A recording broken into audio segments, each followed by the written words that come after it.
Day 24, 16 days left to the American Lung Association Fight for Air Climb. Today I'm going to do single leg exercises until I get at least 7 sets and 20 minutes of work.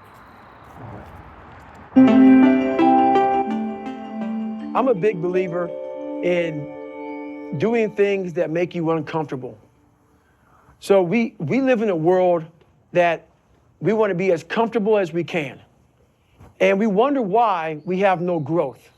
We wonder why when the smallest thing in our life gets difficult, we wonder why we cower and we run away. Because we are kind of living our whole life is set up that way. Our whole life is set up in the path of least resistance. We don't want to suffer. We don't want to feel discomfort. So the whole time we're living our lives in a very comfortable area. There's no growth in that. So for me, I realized that. The reason I became 297 pounds is because that was comfortable. What was very uncomfortable was running. What was very uncomfortable was being on a diet. What was very uncomfortable was trying to face things that I didn't want to face. And I also realized when I was really big, I had no growth. Why? Because I was living comfortable. So I realized for me to find growth, I had to face all of these different things that made me very, very uncomfortable. One thing I faced was running. I absolutely hated running. But I knew for me to grow, I had to do this thing every single day. I wanted to start callousing my mind. I wanted to start becoming a better person. And how you become a better person, how you gain mental toughness, how you become the person you want to be, is constantly facing the things that you don't want to face.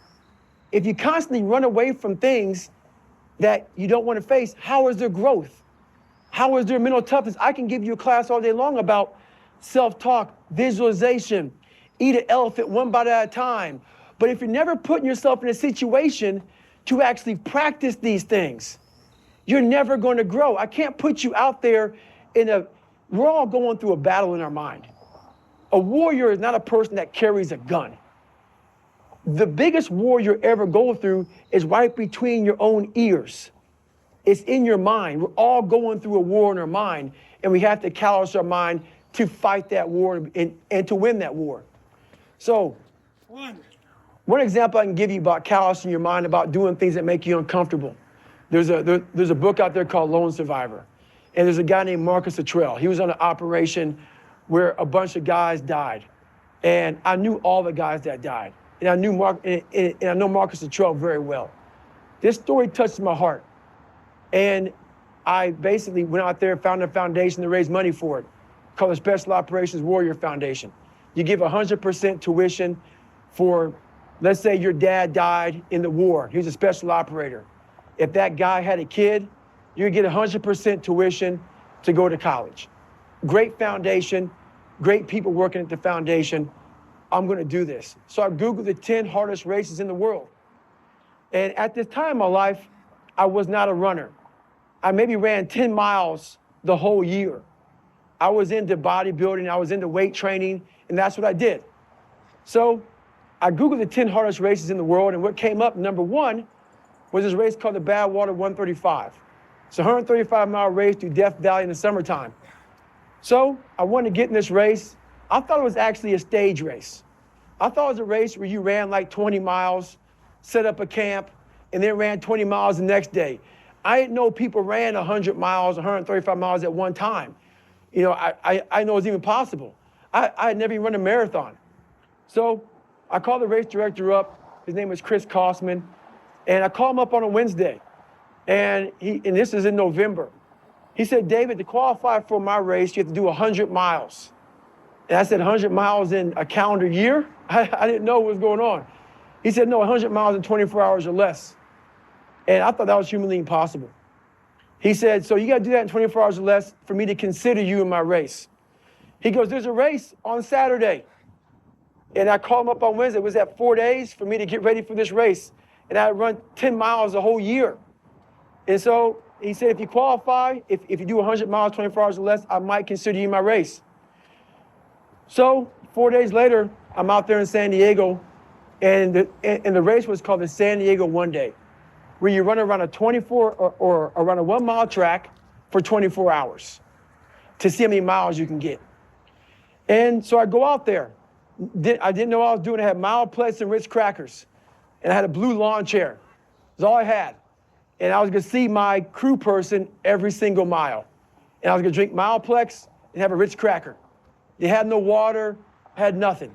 Went out there, got to mile 20, wasn't feeling too bad. Around mile 30, I started feeling my shins starting to get extremely sore. And I started to develop stress fractures, shin splints. I started feeling the metatarsals in my feet starting to break at around mile 50. By mile 70, I was totally destroyed. And I sat down in this blue lawn chair and I was destroyed. And when a bigger person sits down, I don't know exactly how much I weighed, but I was extremely big. I was a power lifter, lifted a lot of weights, and I was not an endurance athlete by any means. So I sat down in this blue lawn chair, looked at my crew person, and I literally couldn't stand up. I was destroyed. And I couldn't go to the bathroom. I couldn't stand up to go to the bathroom. So I sat there and I went to the bathroom myself. I was destroyed. And I was I was discolored, I was pale, I was dizzy, lightheaded. I was in the worst shape of my entire life. I've been in 3 Hell Weeks, Ranger School, all these different training programs, and this was the worst situation I've been in my entire life. I thought I was literally dying. And all I could think about was, how can I get out of this chair? I have 30 miles to go. And everything I had gone through, I realized that the human mind, if you can put it in a very quiet, calm place and get it to calm down and not be so spastic, that you could possibly make this work out for you. How bad are you really? So I calmed myself down and I had to make this enormous thing small. I had 30 more miles to run and my body was in the worst shape in my entire life, the worst pain I ever felt in my life. So I broke this 30 miles thing down. I broke it down to small chunks. I calmed my mind down. I had to get water, had to get potassium, had to get sodium. I had to stop being so dizzy because I had to be able to stand up. So my dizziness went away after about an hour. I was able to stand up now. And I was going around this track at like 30-some minute mile. And I'll never get my crew person saying, hey, I got to mile 81. They said, you're not gonna make the time. I had 24 hours and I was going so slow, taking so much time. This is when I realized that the human mind, once everything gets connected, once the mind knows you're not gonna quit something, it's gonna try to find more. It's gonna try to give you more. Once it realizes you're not gonna take the path of least resistance, you're gonna stay here until it's done. My mind and my body and my spirit became one for the first time ever. For the first time ever, it became one. And I went to a level that I never thought was humanly possible for myself or anybody else. In that shape that I was in, I was able to run 19 miles. And I ran 19 miles, did 100 miles, actually did one more mile. I did 101 miles in 18 hours and 56 minutes. I'd overcome so many obstacles in my life, and this was the final crucible for me. And I got through it. And at the end of this race was such clarity to me. And it was just the most amazing thing I ever do in my life.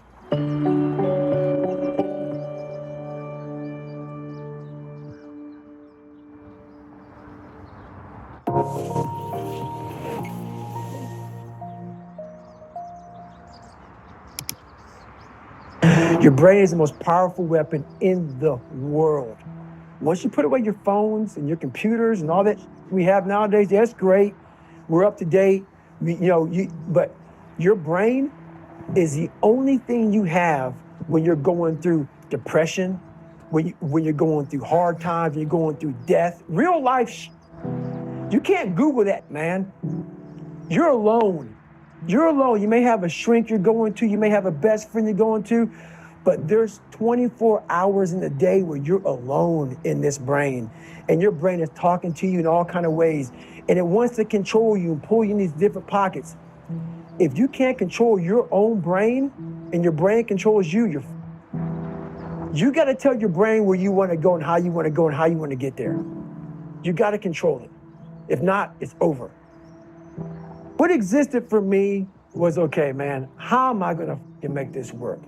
And all I knew back then was hard work. The only way anything gets accomplished. That's all I heard back in those days. You got to work hard. You got to work hard. I'm not getting I can't get this paragraph. I can't remember what the f***'s in this paragraph to pass this test to get in the military. Read it again. Still not getting it. Read it again. But if you're not getting it, write it out. And that's how I started learning. Okay, well, I got to write out everything I do. And then write it out again, and write it out again. And guess what happened? I got it. I got it. I can't swim. I'm negative buoyant. Go back again. I can't swim. Go back again. Go back again. Go back again. I got it. I realized if I keep going back and going back and going back until this just becomes, your mind will say, okay, we're going to figure it out. Because he is not going to stop. It's not like I'm going to try one more time. No. It's just like alarm clock goes off, boop, we're going back. I can't read right, we're going back. I gave myself no way out, and my mind realized that. They said, okay, we're going to adapt and overcome now. Like a lot of people say, trying hard. Your mind knows, man. It knows this guy's bull. Me, man, this guy's lying. There's no truth behind it. When I was in Navy SEAL training, people go, how were you there for 18 months? The program was only 6 months long. You were in 3 hell weeks in 1 year. No one's ever done that. How did you do that? I talk about the new norm. When I lived in a $7 a month place when I was growing up for a short period of time, I loved it. I didn't know any different. That was my norm. Once we moved out of that place, we moved to a $236 a month place.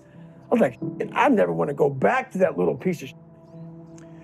But if you go back to that $7 a month place and you realize this is where I live, this is all I got, your mind says, roger that, this is home. So when I was going through Navy SEAL training for 18 months and going back through all the hard parts over and over again, I told myself after the first time, I knew it was gonna be a long journey there.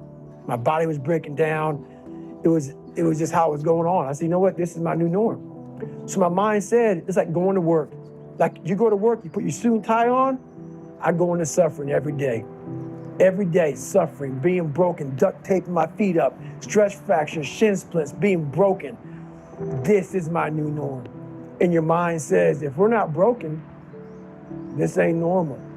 We gotta be broken. So then your mind starts to get tougher and tougher and more callous. People, how'd you run on broken feet?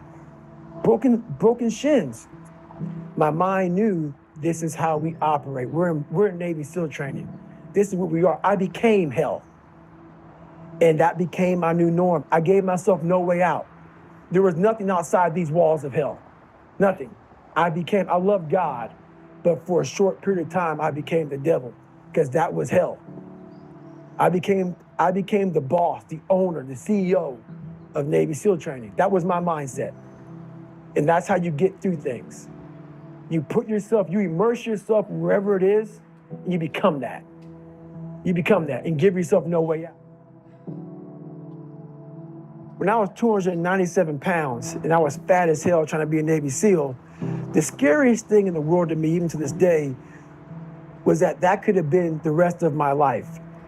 I thought then I was trying hard. That's the scariest thing in the world.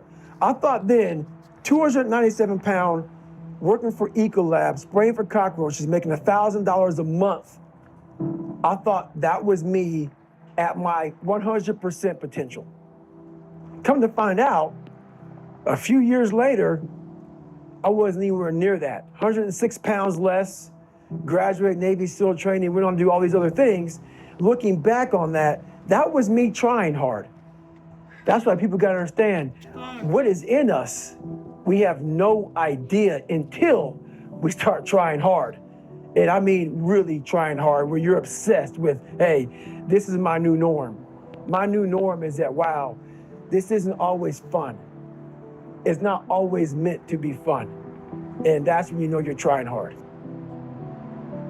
People hear my story and think this guy is sadistic. I realized how the brain works. I figured out how the brain works. I'm a scared kid, and that's what gives me so much power. I had no foundation, and I built this off of just researching the mind. The feeling you get is basically invincibility. You realize that you can't do it all the time. When you need to do it, I know I can go to a place that I can live in. And when you know that you can run on broken legs and you can do certain things that a lot of people can do, but they're not willing to do, this power, this sympathetic nervous system of fight or flight, and you're fighting, it gives you this charge of energy of when you're sitting there at 3:30, 4 o'clock in the morning and you're duct taping your feet up because they're broken, and you're doing it by yourself, and you're going through arguably one of the hardest training in the world. And these guys, most of them are healthy, and you're going through it broken, and you're already at a disadvantage, but you're still there. You can feed into that and tap into that for a lot of power. But if you look at it, well, I'm broken, man. Like, I'm not gonna make it. But if you look at it as, man, I'm broken and I'm still here, and I'm fighting, and I'm gonna find a way to get through this because I have no other place to go. It gives you a lot of power. When things start to suck really, really bad, my brain and a lot of people's brain, they don't go to your dad beating you up. Your brain says, we gotta get out of here. This is miserable. So anger goes away a lot of times when you're suffering because your brain just says, we gotta run, we gotta go. So that anger is not popping up saying, oh, I wanna show them, I wanna show those people. No, there has to be a much deeper, when I say deeper, it has to be down to mineral soil. It has to be down to that nice mineral soil where nothing can burn. You can't burn dirt. So it has to be down that low, that literally is something in you that's at the core of your soul. But you don't find it unless you spend a lot of time with what you want to be in life. I can't give that to you. Right. You can't give it to somebody. When you find your true passion in life, and my passion for me was like, oh, I want to be, I didn't give a Navy SEALs, Army, I don't give a shit. I want to serve my country. I want to be someone that I'm proud of. I want to look at myself in the mirror because I was so disappointed. That accountability mirror I talk about, I was so disappointed in what I saw every day. I wanted everybody to love David Goggins. And a lot of people did. I didn't love myself. But I knew a lot of us want to find peace first. So people say, man, you always talk about this suffering and pain and I'm at peace right now because I went through that. You don't find peace first. If you do, Merry Christmas. More power to you. More power to you. I found peace on the opposite end of finding myself. And no one really finds himself without going through trials, tribulations, suffering, accountability. And accountability is suffering. Being accountable every day for doing right for yourself, for the people next to you, it's miserable. It's hard. So, even the smallest details.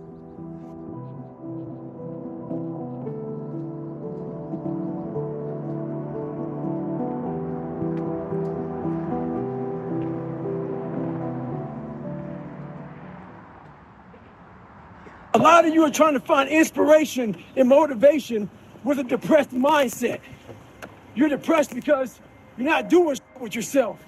You don't find inspiration by not living in the grip of life.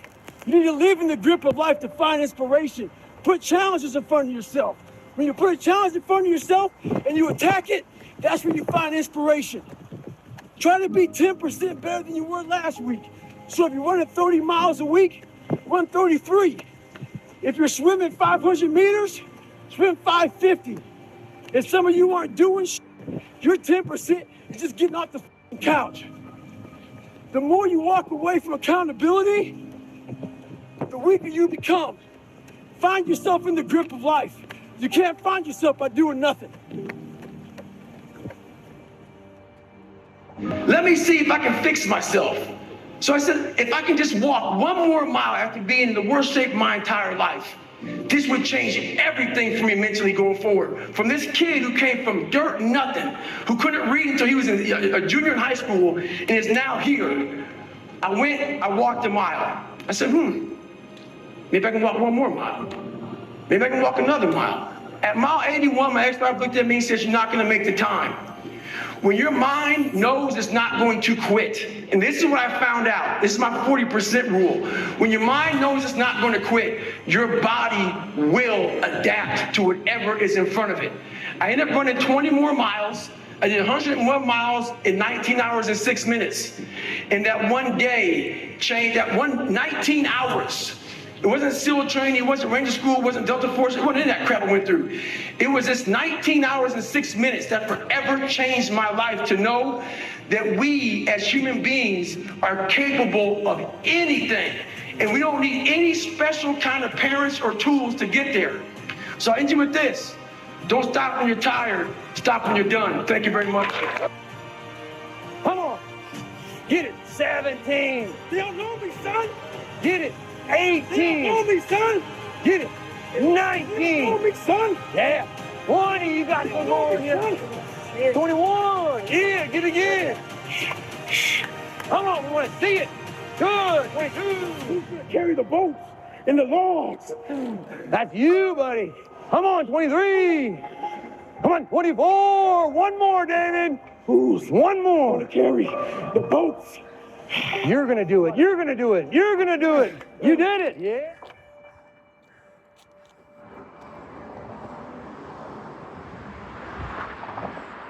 One thing that changed my life is my grandfather. He told me. Yeah, the pace was way better on that one.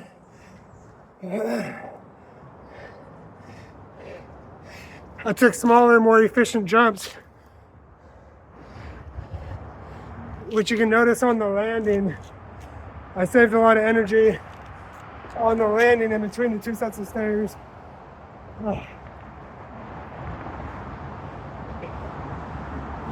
And I had more sets where I did like 10 in a row. So